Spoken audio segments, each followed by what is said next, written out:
edition of the Visionary Cross Cultural Matrix in Anglo-Saxon England. And that is a number of objects and texts that refer to Christ's cross as a member of his comitatus. And in Anglo-Saxon England, you would have a warlord would have his troops around him. And in this matrix, this sort of metaphor, in Anglo-Saxon England, they see the cross as being part of that group. And it survives throughout the entire period, and it shows up in all sorts of different things, like stone crosses, altar crosses, books of poetry. And so the project was, first of all, we wanted to edit this idea.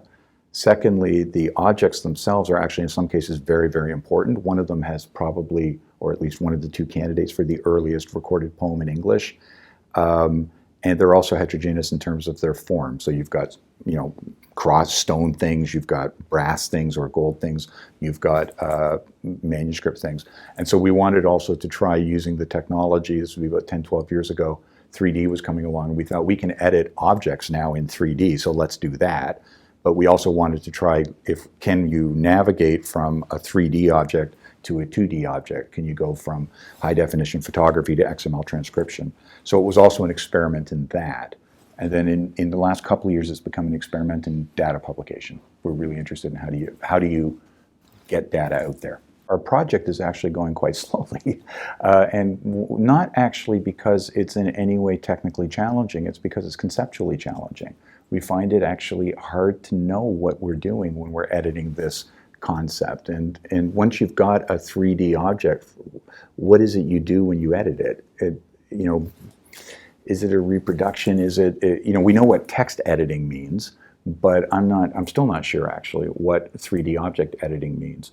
And then we wanted this navigation back and forth, and so it's very piecemeal, the edition, but we sort of don't know what that is. So I would say that the big challenge has actually been conceptually understanding it as a work of as a scholarly output, because our audience has the same problem. If I talk to art historians, one of the really astounding things from grant agencies and from art historians, potential users, is the number of people who can't see why they need 3D. And it drives me mad, I gotta say, in the sense that, we have, in one case, this laser scan of the Rothwell Cross, which is a very, very important object in Anglo-Saxon England. And even people on my team say, I don't know why we need a 3D model of that. It's 17 feet high in a church, and you're not allowed to go to the top of it. And they go, well, we have pictures, but you can arbitrarily rotate this. So one of the really interesting things about it is we don't know what we can do with 3D as scholars because we've never had it before. And yet, and I see this kind of resistance almost because people don't know what it is. They know what a photo of an object is, and they know how to do research with that. And they know how to do research with the actual thing itself. But nobody seems to know what to do with the actual 3D model. And so one of the issues we've had is actually trying to educate people about what you can do with this stuff. You can move artificial light around to see things.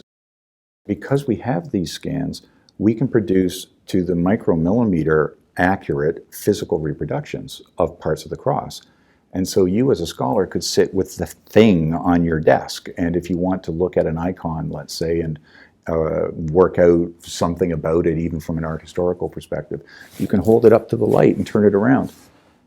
In the manuscript world, we've done that for years. If you go to a manuscript library, today would be a terrible day to do manuscript research because the light's so flat. You want a nice bright day because you hold the manuscript up to the light and you look to see if there's scratches. And what was fascinating to me is the degree to which, now that we can do that with objects, people don't know what to do with it. And so, I think it's not actually conceptually hard to understand or even technically difficult to do. It seems to be falling in a gap in our scholarship that people just don't know how to work with this new kind of object. And so I'd say that's, again, the biggest difficulty is understanding it both as a user and as a maker. We have views of this, the Rothwell Cross particularly, that you can't have in real life because it's 17 feet high and it's 2 arm lengths away from the wall of the church. And so there's nowhere where you can photograph this thing. But with the 3D, you can go all the way up to the top. You can go essentially outside of where the roof would be. And so part of it is the cross is a composite, and I think our scans are really raising some questions about how the cross itself is put together in some ways that hopefully you'll read about in 5 or 6 years.